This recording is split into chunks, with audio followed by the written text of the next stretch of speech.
Basi habari tena. Hivi tunaendelea tena kuleta baraka mbalimbali kuhusu somo zenye tuko tunapitia, longe zenye tumemaliza, zenye mwalimu aliweza kumaliza. Na somo zenyewe zilikuwa zinazungumzia kanisa 7 na nyakati 7. Kanisa 7 na nyakati 7. Na kanisa zenyewe ziliweza kujiderule sana, kwenye zilianza kujiderule ni ndani ya bara ya Asia. Lakini nyakati hizi na sisi vile vile tunaonekana ndani yake. Ndio maana tutasoma ndani ya kitabu cha Ufunuo 2, shahiri la kwanza tutafika mpaka 11.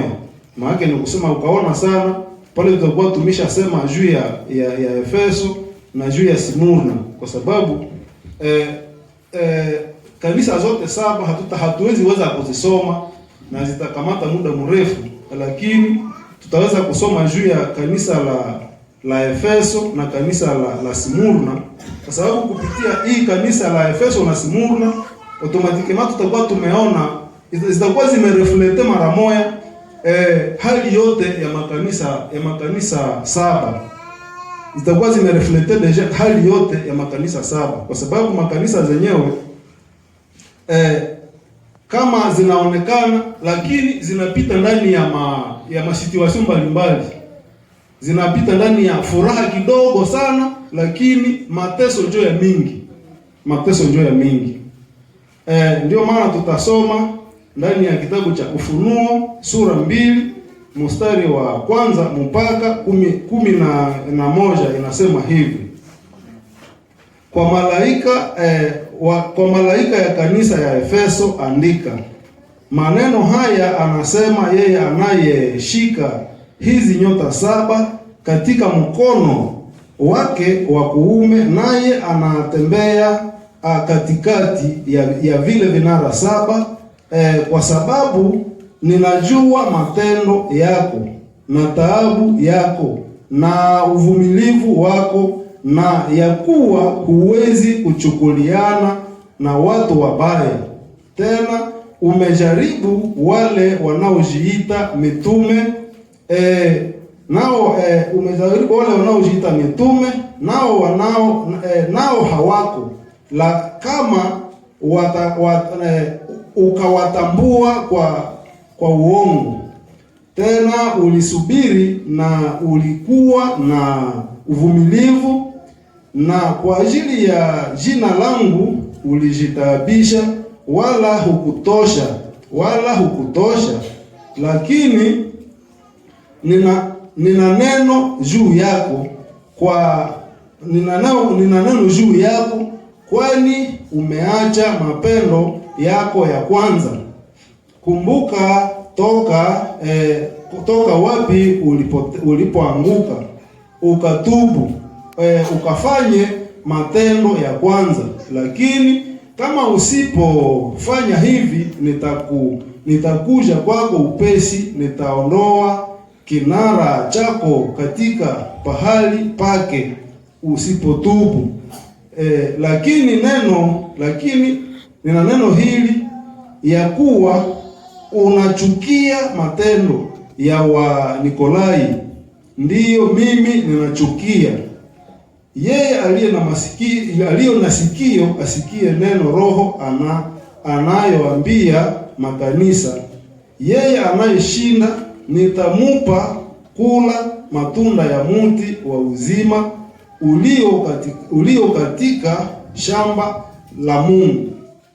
8.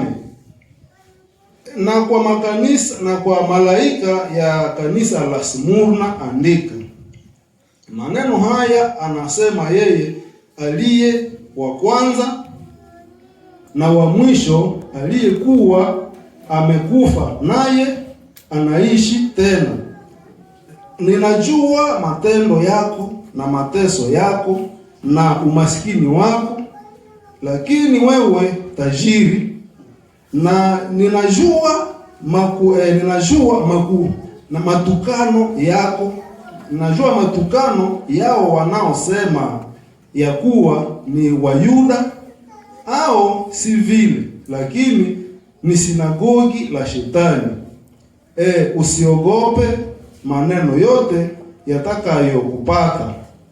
Tazama, Shetani atatupa wengi kati yenu katika kifungo, ili wajaribiwe, nanyi mutakuwa na mateso siku 10.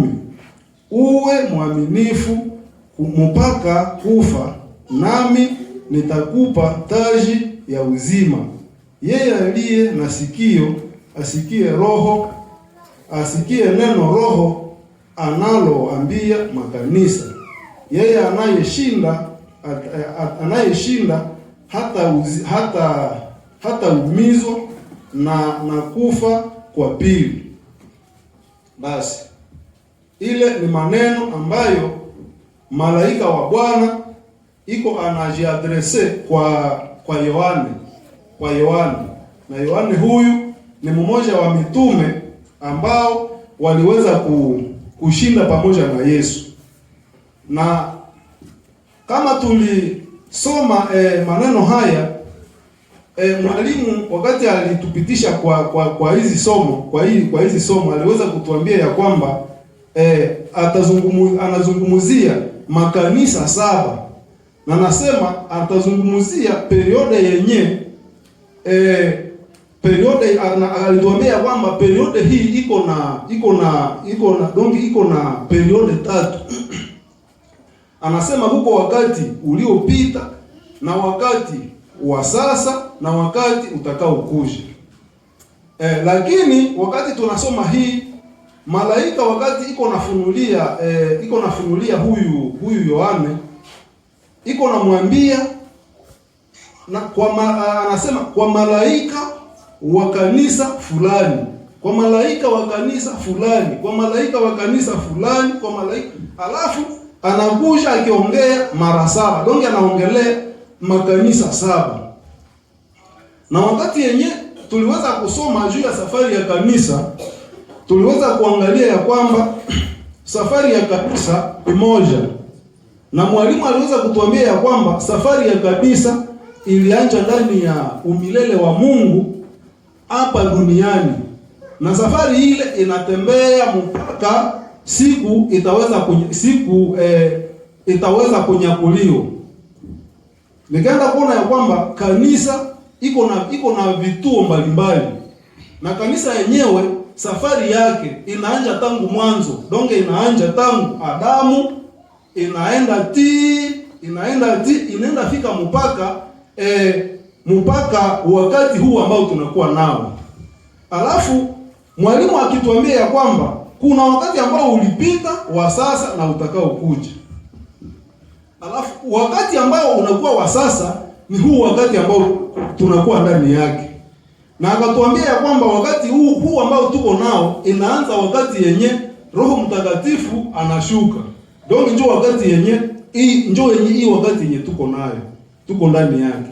Lakini kulikuwa ingine wakati ambao tunaongea kwamba inaanza tangu Adamu, ni kanisa. Maana wakina Abeli nao walikuwa ndani ya ile safari ya kanisa. Lakini alafu ile yenyewe inadistingue wakati huu na wakati ambao ule wakati ambao ulimekwisha kupita. Sisi tuliweza kupata neema ya kupewa Roho Mtakatifu. Ile ni ya kwanza. Na Roho Mtakatifu huyu akakuwa permanent. Lakini tukumbuka ya kwamba Roho Mtakatifu ni wa milele, haiko wa leo tu, lakini ni wa milele tangu mwanzo. Donc yeye ni alfa na yeye ni omega. Alafu sasa pale kumwanzo Roho Mtakatifu alikuwa, ukasoma Mwanzo utaona ke Roho Mtakatifu iko nafanya kazi, na ni yeye ndiye aliumba mbingu na dunia, kwa sababu tulisoma utatu utakatifu wa Mungu, tukaenda kuona Mungu iko ndani bodonge. Mungu kuna Mungu Baba, Mungu iko na trois personalite, kuna Mungu Baba, Mungu Mwana na Mungu Roho Mtakatifu, na kila personalite ndani ya Mungu iko na kazi yake.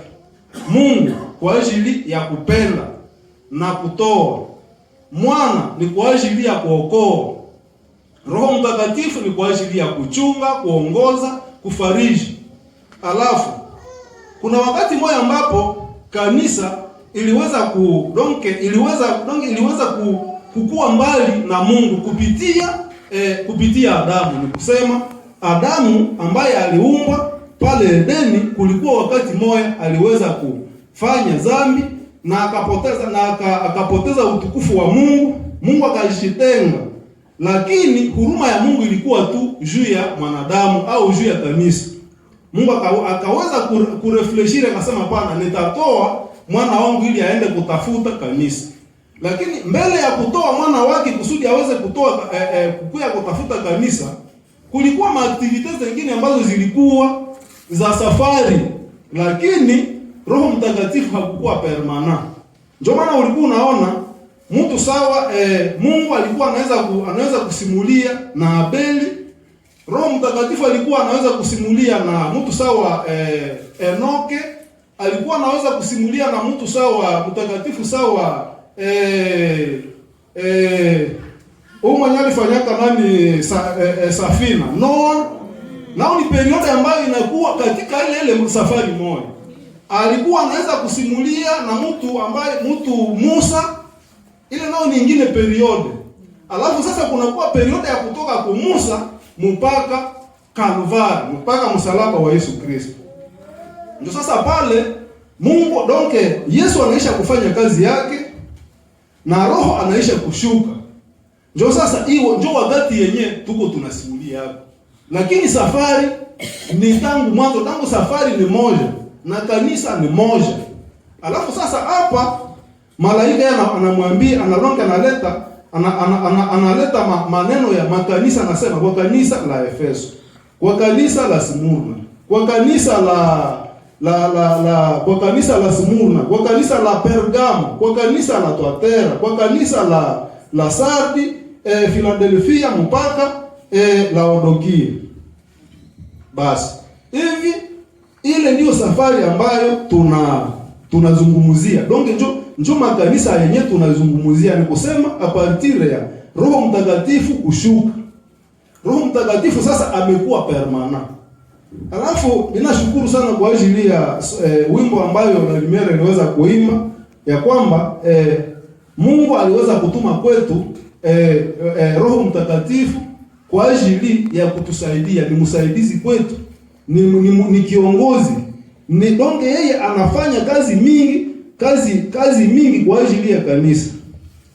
Na wakati tumesoma hizi kanisa, tunaenda kuona ya kwamba kanisa zenyewe zinapita ndani ya mateso. Na kama zinapita ndani ya mateso, tunaenda kuona ya kwamba kuna kitu kizuri ambacho kinaacha kanisa itaendelea, na itaendelea mpaka mwisho, mpaka kunyakuliwa. Kanisa hili hata mateso ifike, hata isijue nini ifike, kanisa itaweza kuendelea mpaka mwisho, haitaanguka. Haitaanguka kwa sababu gani? Kwa sababu Mungu ametuma kwetu msaidizi ambaye ni Roho Mtakatifu, ambaye anatupatia silaha ambazo tunajisaidia nazo kwa ajili ya kupigana na nguvu za shetani ambazo zinapenda donge objectif ya shetani, anapenda habari njema isihubiriwe, ndio objectif yake yote. Lakini sasa Mungu yeye alikuwa ameplanifia ile yote, akaweza kutuma Roho Mtakatifu ambaye sasa anatupatia silaha za kutuproteger. Ikawezekana tutaweza kusoma ile wakati tuko tunatelemuka na maandiko, tutaweza kusoma ndani ya ile masilaha ziko ndani ya Waefeso 6 mstari wa 10. Alafu malaika anazungumzia makanisa. Kwa macho yetu sisi watu tunaweza kuangalia kama ni makanisa, maana makanisa mbalimbali donc kunakuwa sijui utofauti hivi na hivi, makanisa mbalimbali, lakini objectif yangu nilikuwa napenda tujue ya kwamba kanisa ni moja. Kusema malaika anazungumzia makanisa saba na muda na muda sawa au periode saba. Ni kusema zile periode saba ziko sawa vituo. Maana iko sawa mtu mwenye anaweza kukuya iko ndani ya safari. Anatoka Goma anafika Kanyaruchinya, anamaliza kwanza pale quelques jours. Ile tunaikonsidera sawa kanisa. Maaktivite zenye atafanya pale zinakuwa ni za ile kanisa ya Kanyaruchinya. Donc anaendelea anafika kiwanja. Kama tamaliza pale siku ngapi, ile safari moja kanisa moja inaendelea ndani ya safari Kanyaruchinya sijue kiwanja kuendelea. Safari ile moja inakuwa na vituo sasa saba. Basi, donc kwa kifupi kanisa ni moja, lakini inakuwa na vituo saba ndani ya safari baada ya Roho Mtakatifu kushuka. Basi, ni kusema na ile kanisa ikisha kuwa kanisa moja lakini inakuwa na aspect mbili. Kanisa inakuwa na aspect mbili. Kuko kanisa ambayo inaitwa kanisa la pahali. Kanisa la pahali. Kanisa la pahali hii ni kanisa ni mkusanyiko wa watu, ni mkusanyiko wa watu wa Mungu. Kanisa la pahali ni mkusanyiko wa watu wa Mungu. Na ile kanisa la pahali ni kusema ni mule watu wanazungumuza maneno ya Mungu. Na mule Mungu anafanya sasa kazi yake, anaweza hasa kuita watu, anaokoa. Wakati wanasikia habari njema, Mungu anaokoa watu ndani ya kanisa la pahali. Mule mkanisa la pahali automatikema mnakuwa sasa ile nyingine kanisa yenyewe wanaita sasa kanisa mwili wa Kristo. Alafu hii kanisa mwili wa Kristo ayo automatikema nayo inakuwa sasa mkusanyiko ya watu ambao sasa Mungu donc Yesu aliweza kukomboa katika damu yake msalabani. Hii kanisa ni mkusanyiko wa watu ambao walikombolewa na damu ya Yesu Kristo. Na hii kanisa la mwili wa Kristo ni watu ambao wanaongozwa na Roho Mtakatifu. Wanaongozwa na Roho Mtakatifu. Na humo ndani ya hii kanisa ambao ni mwili wa Kristo, mtu hawezi kujileta ndani. Ni Yesu yeye mwenyewe anaita watu. Donge anaita watu. Mtu hawezi kujileta, hapana. Roho Mtakatifu mwenyewe anaongoza hii kanisa. Kanisa mwili wa Kristo ni kanisa ambayo inaongozewa na Roho Mtakatifu yeye mwenyewe. Bon, tukaenda tukaleta example entre kanisa ya pahali na kanisa mwili wa Kristo. Tutaleta example par exemple ya wakati yenye kanisa inaisha kuanza. Kanisa ya kwanza, kanisa iliweza kuishi ndani ya aspect moja yenye ilifurahisha watu, na watu wakati wanaona kanisa inakuwa bien, wamoja wakaanza kujileta. Sasa tunaenda watu wanaishi mzuri kila mtu anajileta. Lakini kwa sababu ile kanisa ya kwanza ilikuwa kabisa Roho Mtakatifu alikuwa anafanya kazi ndani yake, na njoo tunasema ile njoo kanisa hasa ya Efeso. Mungu alifanya kazi ndani yake, na Mungu hakupenda kanisa ile iweze kuingia ndani kitu kenye kiko na hila. Hapana. Mungu alikuwa na demantele kila mtu mwenyewe atajileta. Tunaenda ona mfano ya Anania na Safira. Aliweza kujileta ndani ya hii kanisa la pahali. Ijapokuwa ndani ya kanisa yenye kanisa mwili wa Kristo ni ile sasa. Na Roho Mtakatifu ndiye anaongoza kanisa hii. Alafu Roho Mtakatifu wakati yenyewe Anania na bibi yake wanaleta maneno ya hila, mara moja Roho Mtakatifu akawadenose. akabadenose, na wakati anabadenose Anania na Safira bakaweza kukufa. Kukakuwa na mwingine ambaye ni Simoni mchawi, naye akafurahia zawadi ya Roho Mtakatifu. Manake mitume humu ndani ya hii kanisa mlikuwa vile vile zawadi ya umitume. Mitume walikuwa wanaweza kunyangula mkono na Roho Mtakatifu anashukia mtu. Walifanya hii kwa Kornelio. Roho Mtakatifu wakati Petro aliweza kufika kwa Kornelio, Roho Mtakatifu Petro aliweza kuomba kwa ajili ya Kornelio na Roho Mtakatifu akashuka. Basi alors watu walifurahia ile kanisa ile ya Efeso. Mtu alikuwa hawezi kujipenyeza ndani ya kanisa. Manake Roho Mtakatifu na hata mudemantelea anasema pana, huyu anasema bongo, huyu anasema bongo. Ni kusema automatikema pale tumeshaona utofauti ndani ya kanisa donge kanisa moja inabebewa na kanisa mbili. Donge ndani ya kanisa moja muko kanisa mbili.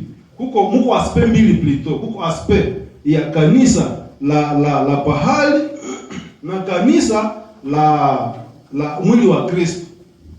Ndio maana wakati yenyewe tutatelemuka na makanisa, utaenda kuona ya kwamba kila kanisa wakati tunasoma par exemple kusimuru ku Efeso. Tunaenda ona Efeso iko na sifa zake. Efeso iko na sifa zake. Sifa za Efeso, unakutana Efeso walikuwa wanaishi pamoja. Walitia mali yao pamoja.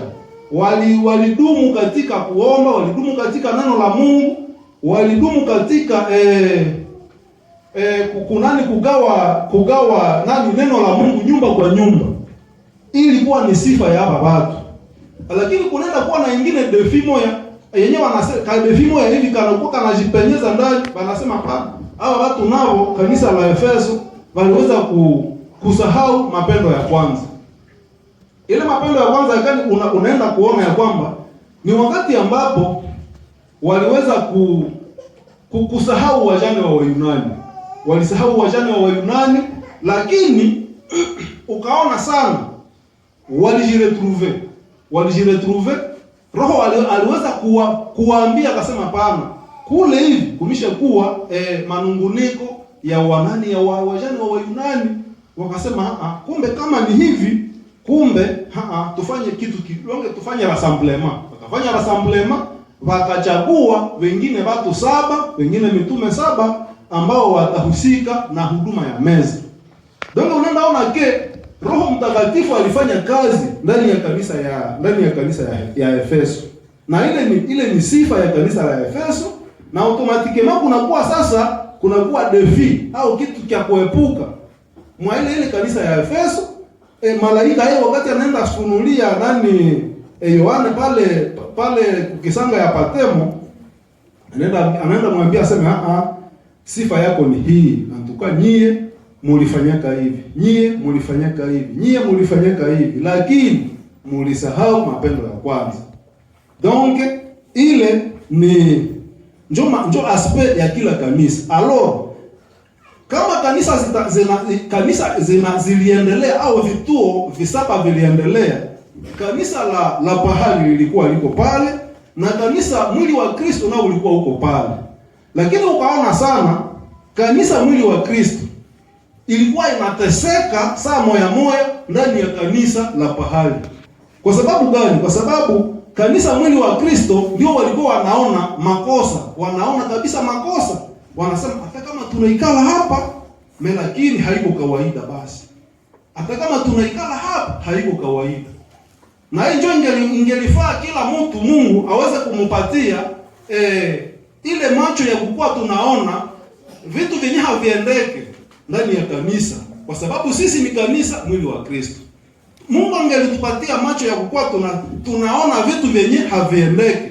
Sisi wenyewe tunavidemandele, tunasema pana, hiki kitu kama kinafika kwa wakati huu, hiki kitu hakistahili. Mungu tusaidie hiki kitu kitoke.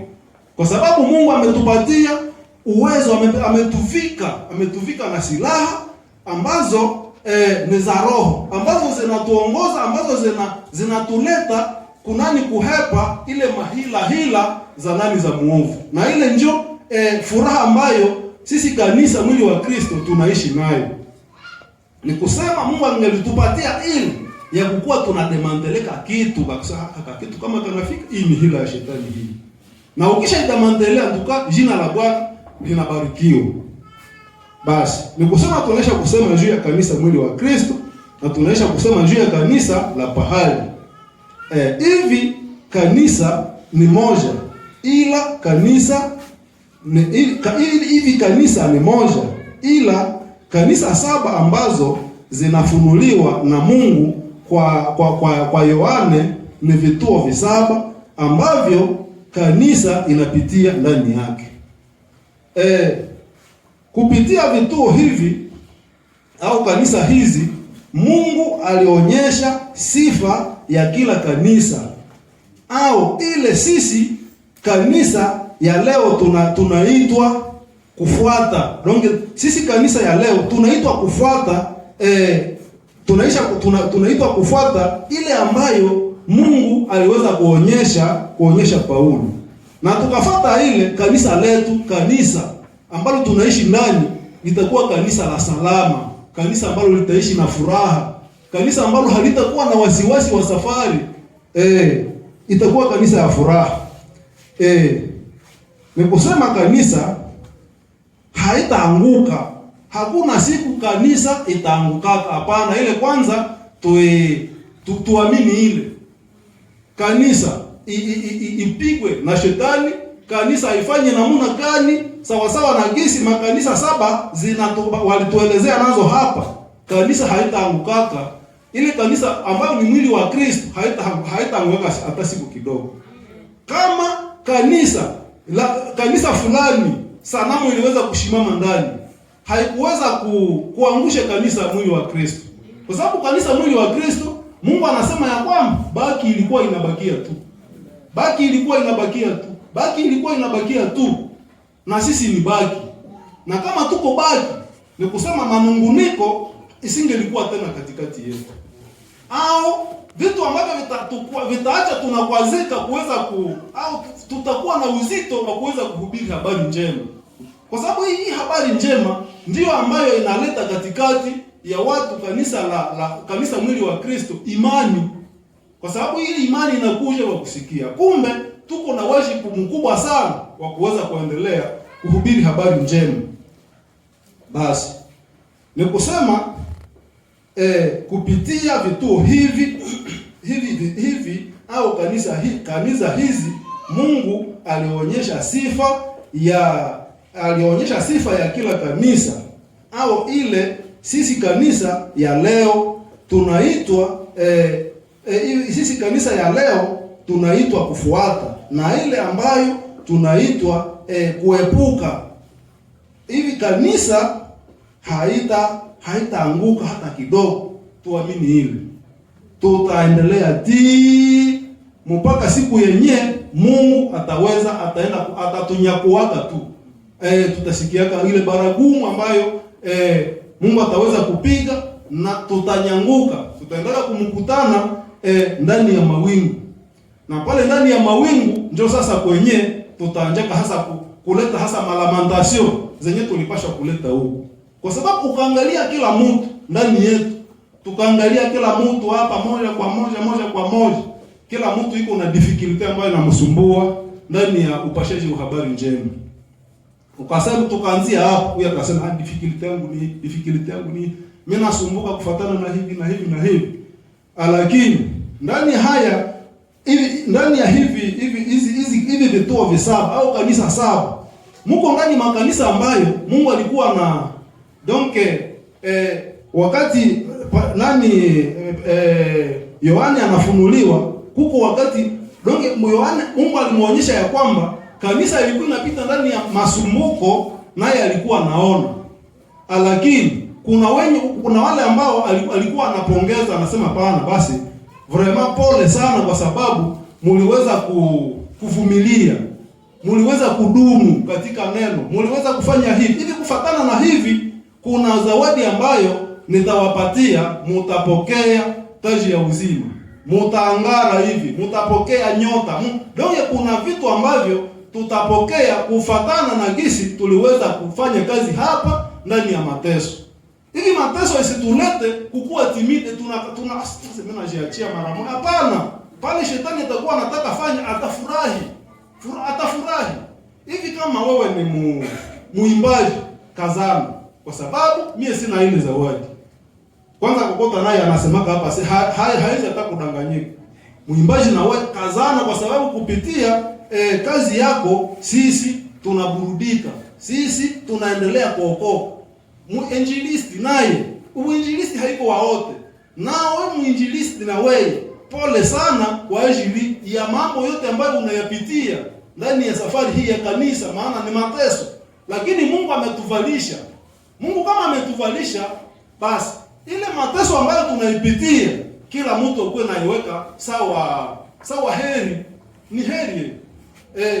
Siku kwa wakati yenye hawa wakina Paulo na Sila bako wanaenda bako wanahubiri, wanakutana nafasi moja ambapo huko mtu ambaye anaguaka donke ni magicien.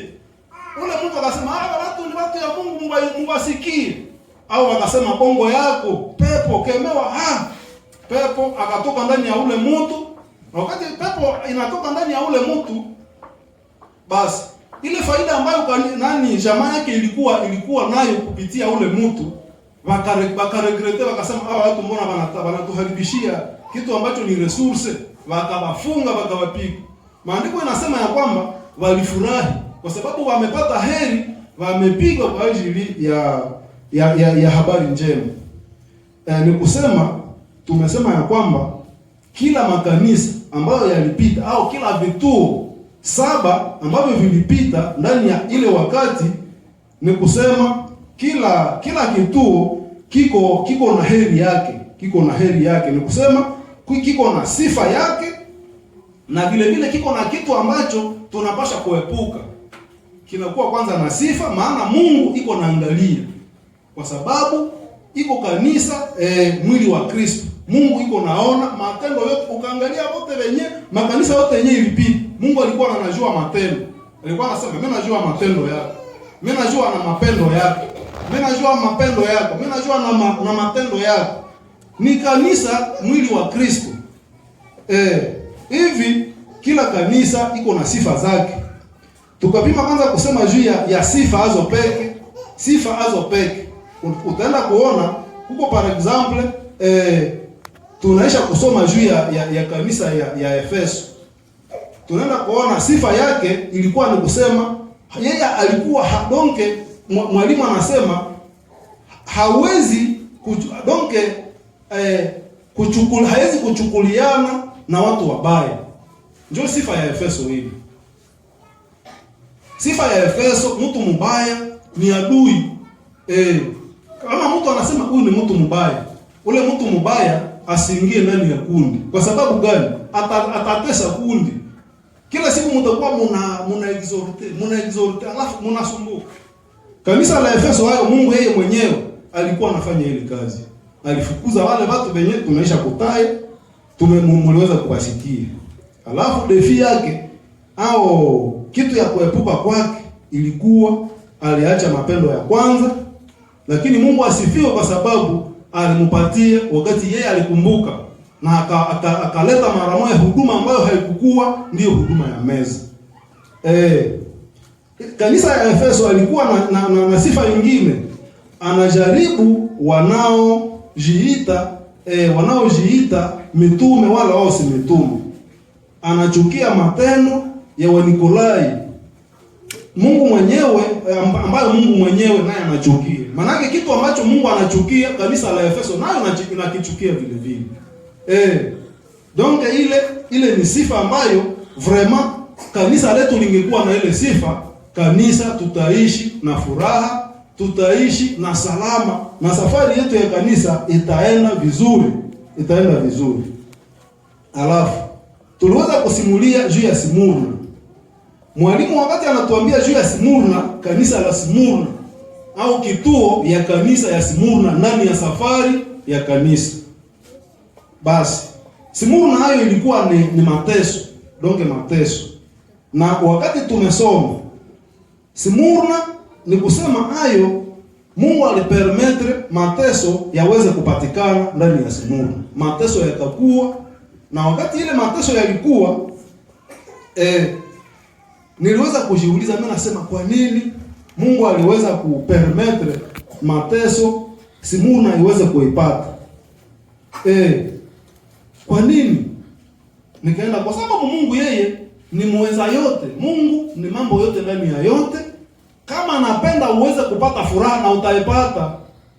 Lakini akapermettre mateso iweze kupatikana ndani ya Smurna. Na mwalimu wakati alituelezea juu ya Smurna, alituelezea ya kwamba wakati yenyewe kama Smurna ilionekana ni wakati yenyewe Efeso Wayuda walikuja wakajiopose contre mitume, wakasema hawa watu wameleta sekta ya mpya ili tuwapige. Wakawapiga, wakaleta persecution, alafu mitume wakakimbia. Na wakati wanakimbia wakaenda kujiabrite pale Smurna. Wakahubiri habari njema. Na wakati walihubiri habari njema, watu wenyewe wanatoka sasa hapa Efeso wakaenda fika sasa Smurna. Na wakati wanafika Smurna wakajifanya watu sawa frere ya Kristo. Na wakati wanajifanya sawa frere ya Kristo, ilikuwa kusudi hapo ni kusudi wakanyange ndani ya habari njema. Ndio waharibishe habari njema. Alafu wakaleta mateso, wakakuwa hapo walikuwa wanaua mara moja ndani ya Smurna. Ndio unapima kusimulia banakuua na mkuki. Unapima kusimulia ile ni kisu. Unapima kusimulia vipasi. Ndio inakuwa ni problem ndani ya Smurna. Lakini wakati nilikuwa nasoma maneno haya juu ya Smurna, nilienda kuona ya kwamba Mungu kwanza alitayarisha Smurna. Akasema kanisa mtapata mateso. Watu watawashitaki kusema nyinyi mko watu wabaya, mko watu watenda maovu, nyinyi mko watu wabaya, na watawapiga, watawatia ndani ya kifungo. Lakini Mungu apewe sifa kwa sababu aliwatayarishia kushinda. Aliwatayarishia ushindi kwa kuvalisha kanisa zile silaha ambazo ziko ndani ya Waefeso 6 mstari wa 10. Alafu ndani ya Smurna kanisa ilivumilia mateso yote. Na ingine question nilijiuliza, kwa nini Mungu uliacha hivi kabisa Smurna iteseke? Kwa nini au kwa nini unaweza permettre sisi kanisa tuteseke? Tuseme mara moja vile. Kwa nini unaweza permettre sisi kanisa tuteseke? Tuko tunaomba, unashituka wapi? Vita inaanza huko. Problem inaanza kule. Nilienda kuona ya kwamba Mungu alipermettre ile ni kwa sababu gani? Ni kwa sababu hapa ndani ya kanisa la Efeso, si tunasema ya kwamba kanisa la Efeso lilikuwa na furaha. Juu tukasoma ndani ya Matendo 2:44. Tupime soma kwanza. Tuone furaha ya nani ya Smurna. Tuone furaha ya Smurna, sijue nani ndio mwenye iko na matendo ishapatikana. Furaha ya Smurna. Frere tehashe kama uko na nani usome. Mstari wa 44, mstari wa 44 taendelea.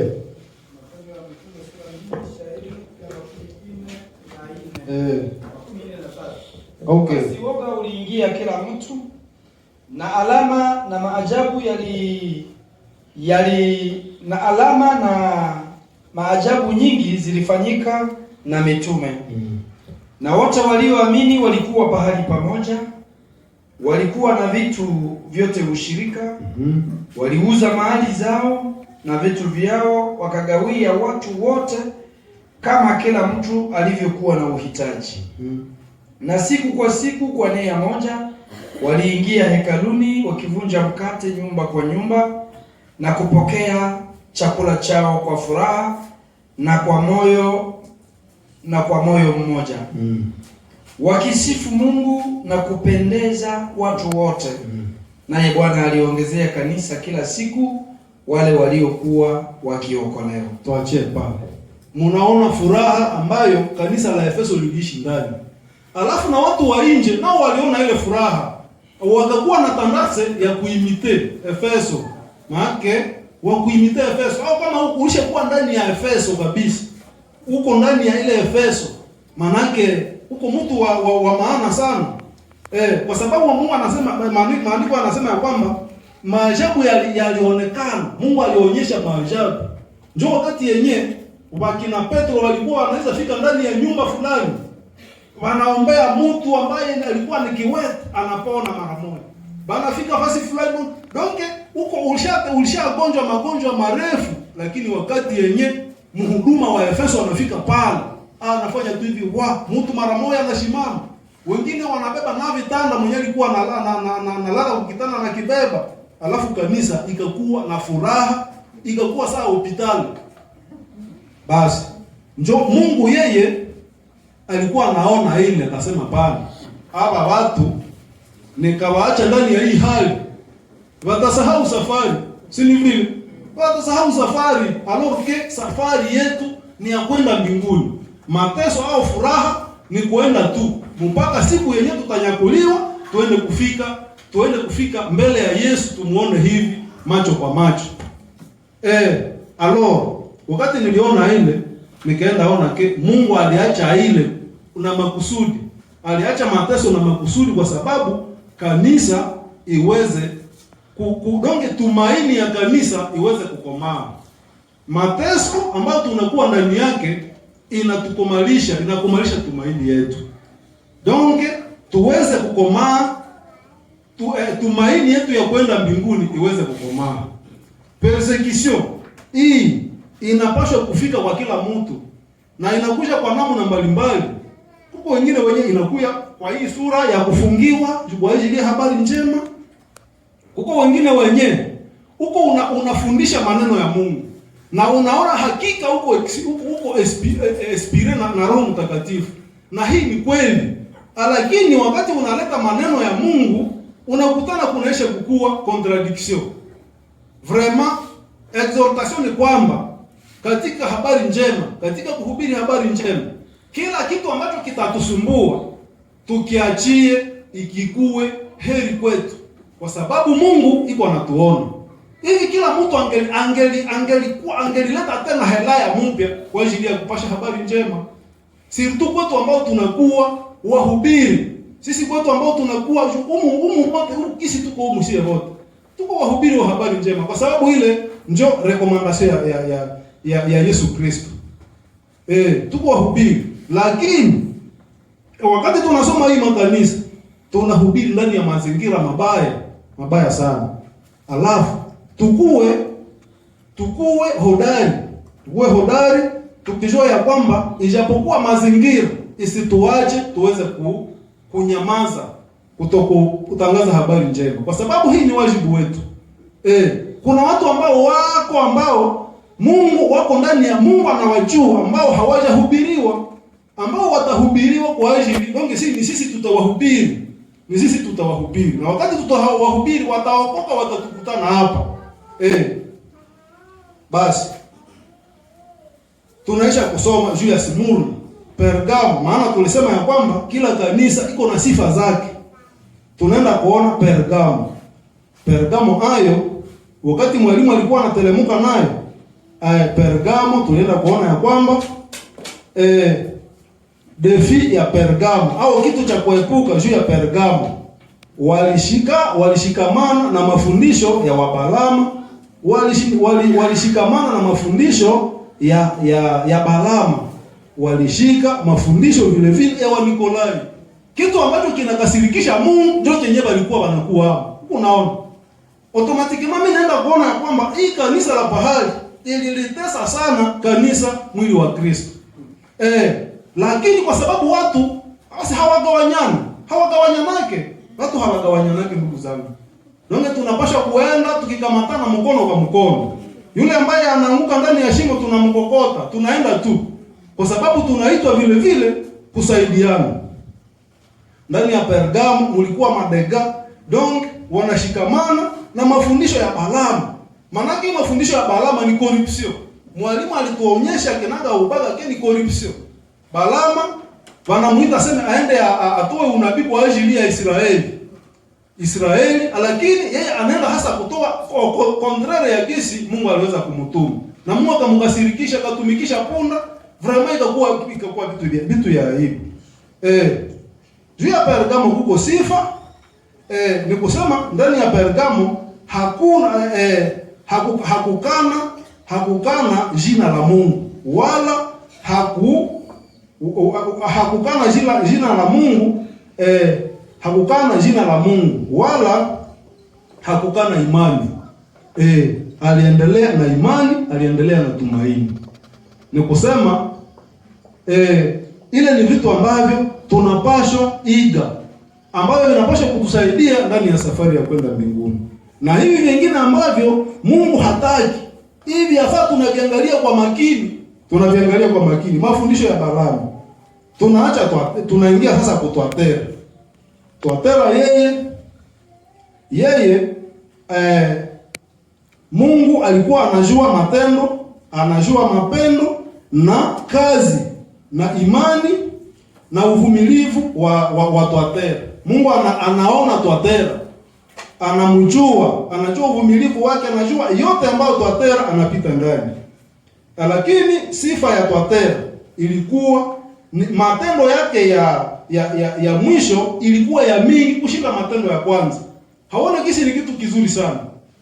Inakuwa sasa presque contraire na kanisa ambayo ilikuwa kabisa, ambayo Roho Mtakatifu alisurveiller kabisa sana kusudi kanisa isiweze kuharibika, iweze kupata sifa njema. Hawa nao Twatera nao kabisa matendo ya mwisho ni mengi kushinda ya kwanza. Inakuwa kitu kizuri.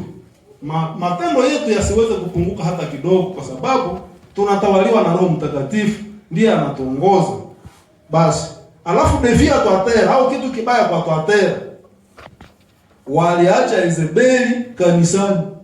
Yezebeli anakuja kanisani, tunajua maneno ya Yezebeli, alikuwa mwanamke wa Ahaba.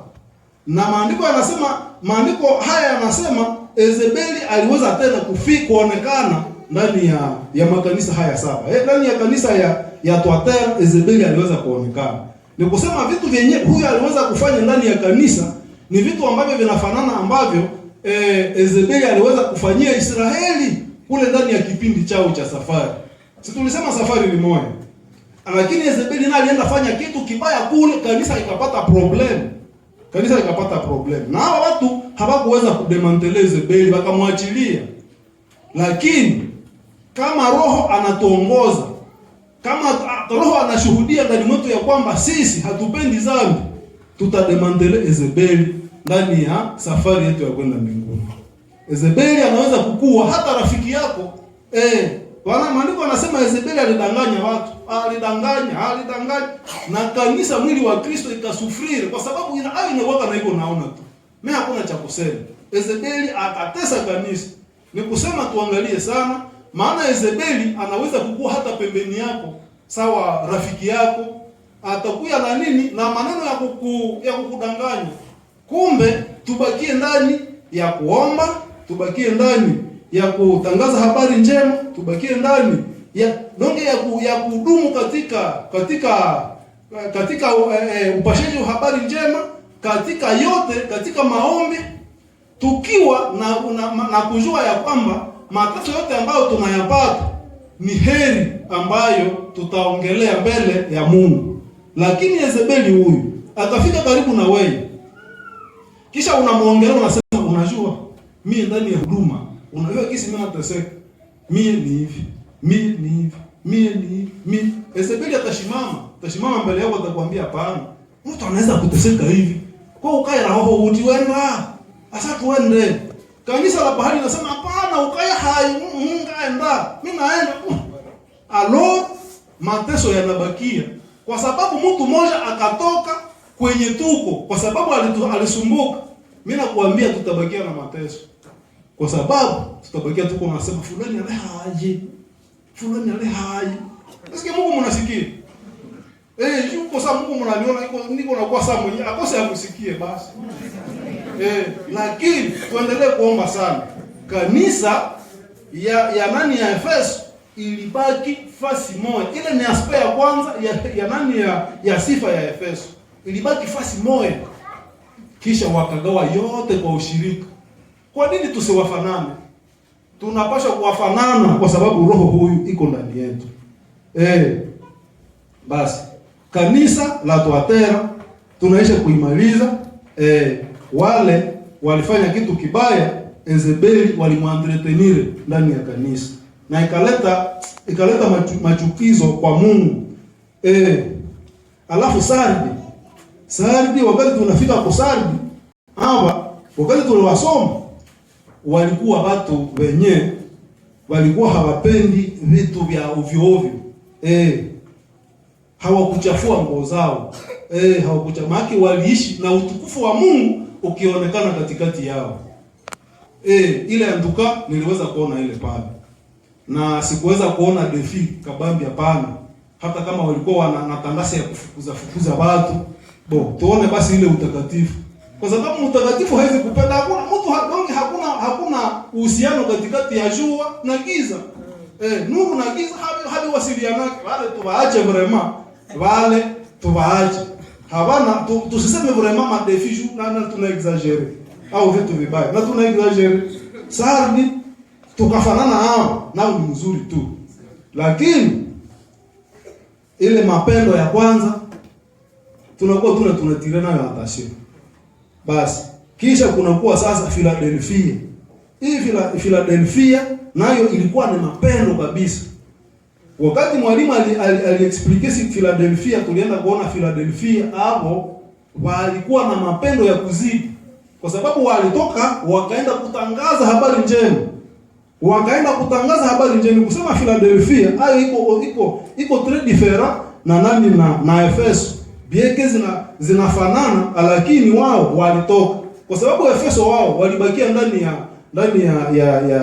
ya Yudea, ya province ya Yudea. Kwa wanaweza enda Samaria, manake wanazunguluka pale. Lakini Philadelphia wao furaha yao ilikuwa ni kusudi mtu aokoke. Wakaenda wakafika fasi yote. Basi na kama tunasikia habari njema ni kwa sababu ya Philadelphia. Alafu tunasema sasa juu ya Laodikia. Laodikia ni desolation. Kwa sababu gani?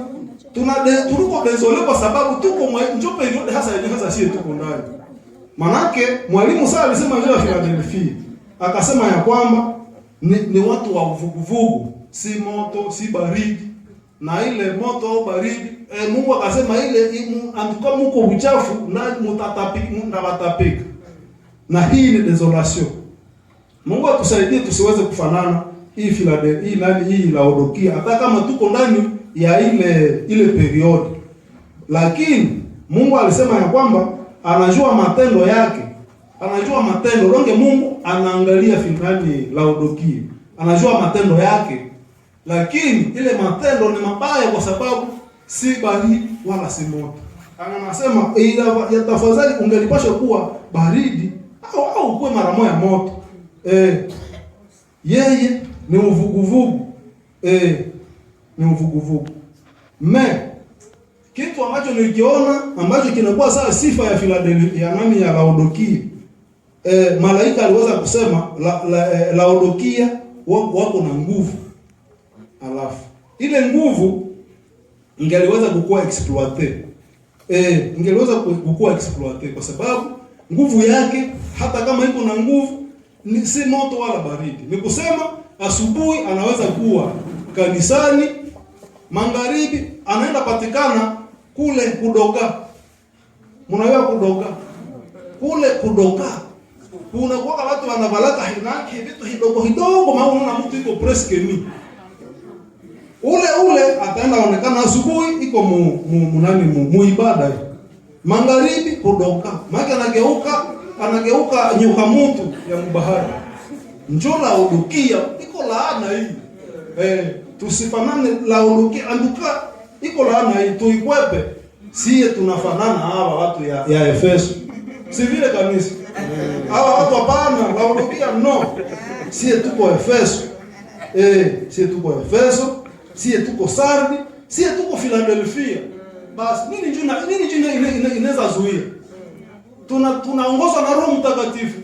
Ni yeye ndiye alishakutuvalisha silaha ambazo zinaacha tunakwepa hapa watu moya bure hao. Sisi tuko Efeso, sie tuko Sardi, sie tuko Philadelphia. Na hakuna kitu ambacho kinaweza kuzuia. Basi mimi nafikiri mimi naisha kusema maneno mingi, lakini tutaangalia kisi ya kufunga mkutano kwa sababu tunaisha kusema vraiment maneno presque makanisa zote. Tunaisha sema juu ya makanisa zote. Basi ni kusema kuna kitu ambacho kilinifurahisha zaidi. Kitu ambacho kilinifurahisha zaidi ni kile ambacho niliweza kupata ndani ya Waefeso 6. Tunaisha kukisoma mstari wa 10. Tunaisha kukisoma. Ni kusema hakuna siku kanisa utasikia kasema imeanguka, hapana. Safari yetu ni moya mpaka kwenda kunyakuliwa na Roho Mtakatifu, mpaka kwenda kutana Bwana wetu hewani. Ile ni kusema tuko na imani ya kujua kwamba hatuwezi anguka hata kanisa lichafuke. Kanisa la mwili wa Kristo halitaanguka hata siku moja, halitaanguka. Basi tulishasema juu ya silaha. Basi tuweze sasa kuangalia namna gani tuweze kumaliza. Tutasoma ndani ya kitabu cha Mathayo 5 mstari wa 11 mpaka 12. Frere TH somee. Sura 5. Mathayo sura 5 shairi la 11 la 11. Mathayo 5 shairi la 11, tasoma katika jina la Yesu. Heri ninyi wakati wanapowatukana ninyi na kuwatesa ninyi na kuwasemea ninyi kila neno baya kwa uongo kwa sababu yangu. Furahini, shangilieni, kwa sababu zawabu yenu ni kubwa mbinguni. Kwa maana ndivyo walivyotesa manabii waliokuwa mbele yenu. Basi ile sinatosha. Ni kusema tubakie tu, tushimame imara, tutulie. Wale ambao walitutangulia nao walitesekaka. Donc tujue ya kwamba hii mateso ambayo tunapata ndani ya upashaji wa habari njema, Mungu ametuandalia zawadi. Ni kusema tutapokea, lakini tudumu tu ndani ya kazi ambayo Mungu yeye mwenyewe aliweza kutupatia. Na tujue ya kwamba anatusurveiller mkila mouvement ambao tunafanya na anatuproteger. Ndio maana tusiweze kuwa tunaogopa. Mungu anatuangalia. Donc tuendelee, tusiweze kurudi nyuma. Hadi siku yenyewe tutaweza kufika, tutaweza kumuona kisi alivyo, kwa sababu maandiko yanasema baragumu italia yenye itakuweka kutukamata, kutunyakua, na tutanyakuliwa pamoja na Roho Mtakatifu, na tutaenda kufika mawinguni, tutamuona kisi alivyo. Na pale ndio kwenye sasa kila mtu ataanza hasa kutetea hasa heri yake pale. Sema Mungu kabisa, nikakuwaka hivi, nikapata, niko nasema neno lako likakuwa hivi, niko nasema neno lako likakuwa hivi. Anasema basi pole, alafu pokea nyota, pokea kurone, tutapokeaka ili hivi tuendelee na kumtumikia Mungu, tuendelee kupasha habari njema, tuendelee kila mtu ndani ya huduma ambayo anakuwa nayo ndani ya safari, tuendelee. Mungu anatayarisha vitu vizuri kwa ajili yetu. Tutapata kwanza uzima wa milele, na vile vile atatupatia taji ya uzima, yaani korona ya uzima. Basi Mungu aweze kubariki neno lake.